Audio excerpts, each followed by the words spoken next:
to ask.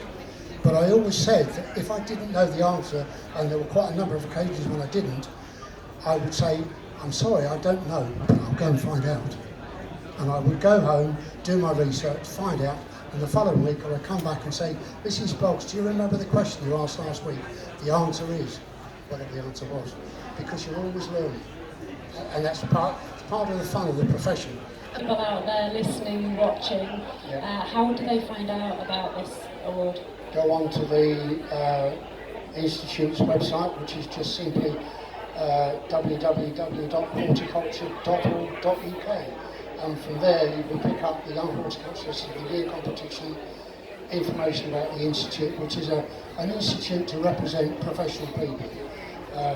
But we, as professionals, our job is partly to put advice back into people's heads. So when somebody comes and asks us a question, as a series of professionals, we're able to provide answers to their questions. And I've been doing that for years and years. Right in the corner there. Ignore that gentleman. Don't worry, he's on stage later, we can heckle him later. Clive, I did say you weren't a heckle. And also as well, if you're a student of horticulture, you get 2 years free membership of the Chartered Institute. So you can go on visits in your local area, you can listen to talks online. We do lots of amazing webinars where you can just join in. They've got a social and therapeutic horticulture branch as well as a specialised interest.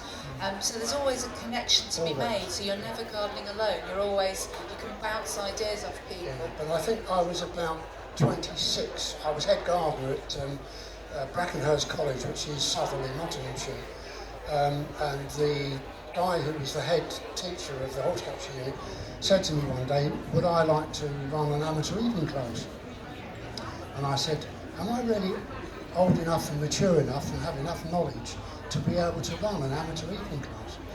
And the answer was, of course I was. It was my first realisation that having spent 10 years of my career learning, I was now able to start handing back some of the knowledge and information and skills that I'd acquired to other people. Great job here, haven't you? Well, it wasn't me, it was the publisher. Tell us a little bit about your book, The Yorkshire Organic Gardener. Right, well, 1999, I live in Huddersfield, by the way, and I've lived there for 40 years, but in 1999, I spotted a gap in our local newspaper, the Huddersfield Examiner. David Overend, who writes in the Yorkshire Post, had stopped writing in the Huddersfield Examiner, and I approached one of the features editors and said, I think there's a little bit of a gap in your newspaper, that there was no longer a gardening article. Do you fancy taking me on to see if I can produce some sensible articles? And 11 years later I was still writing. And then the Huddersfield Examiner was taken over by the Trinity Mirror Group, and they stopped employing local people to write these local articles.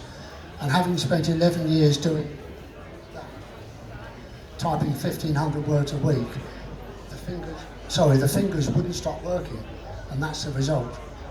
And it's my opportunity to express my views on the world of gardening, of organic gardening particularly, because I've gardened organically for 40 years.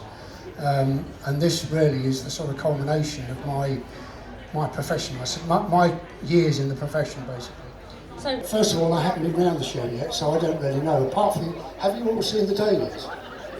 I have never seen so many dahlia flowers at any show, and I've been coming to this show for well over 40 years. I don't think I've ever seen a dahlia display like they've got here today, and I think, they probably won't hear you, but I think they deserve a round of applause.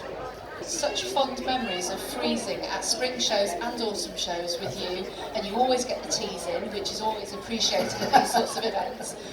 He's an absolute joy and delight to talk to. He's here all today at the Chartered Institute. And Saturday and Sunday as well. Oh, well, here all weekend, ladies and gentlemen. can we buy your book at the show, or do we have to go somewhere else? No, it's to buy the online. book? It's online sales at the moment, and the price, it retails at £15, but if you go on to, dare I say Amazon, can I use that word? Yeah.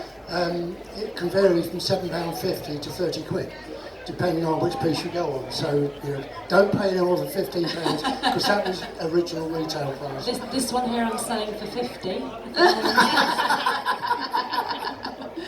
Enjoy reading it and have fun with it. We're really looking forward. Thank you very much.